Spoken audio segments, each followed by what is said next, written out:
रामकृष्णारी घरामध्ये काही कारणास्तव जास्त चिडचिडपणा वाटत असेल, अस्वस्थ वाटत असेल, घरामध्ये असं थांबूशी नाही वाटत असेल, होतं असं बऱ्याच घरांमध्ये होतं, तर मग आपल्याकडे उपाय आहे ना.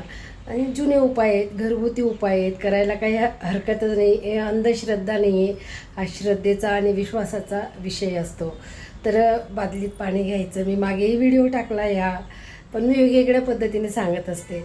तर बादलीत पाणी घ्यायचं, फिनाईल टाकायचं नाही, 2 कापूरच्या वड्या घ्यायच्या, त्या चुरून घ्यायच्या बारीक, सर्व पाणी हलवून घ्यायचं आणि त्या पाण्याने सर्व घर पुसून काढायचं. मी खरं सांगते, कापूर हा निगेटिव्हपणा घालवतो, म्हणून आपण देवाला कापुराची वात उजळलेल्या ज्योती असं म्हणतो ना आपण. म्हणून घर हे आपलं वास्तुदेवता आहे, ज्योती उजळायच्या आहेत आपल्याला. आपल्या घरातून निगेटिव्हपणाच घालवायचा आहे आणि पॉझिटिव्हपणा निर्माण करायचा आहे. तर आम्ही करतो, मी तुम्हालाही सांगत असते. माझ्या लोकांना हे सर्व गोष्टी माहिती पाहिजे. छोट्या छोट्या गोष्टी असतात, त्या घरातूनच निर्माण होतात. करून बघा, अनुभव घ्या आणि आनंदाने जीवन जगा. खूप सुंदर उपाय आहे. रामकृष्ण हरी.